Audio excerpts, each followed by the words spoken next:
sao vậy thế nào là ngó qua bị trùng áក្រោយពីភាពសស្អាតរបស់កូនតែងតែមានមេដាដៃ1000នៅពីក្រោយនេះកូនផាត់ធីនៅសាលាម៉ាមី make up ឲ្យ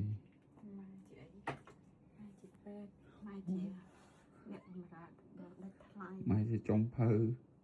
ម៉ែជាពេទ្យម៉ែជាជាងផាត់មុខធ្វើសក់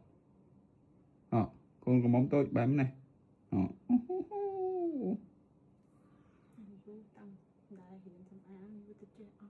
ចេះហើយទៅសម្អាងអស់ការងារធ្វើអីតិចទៀតជប់លៀងនេះជប់លៀង last day មុនចូល high school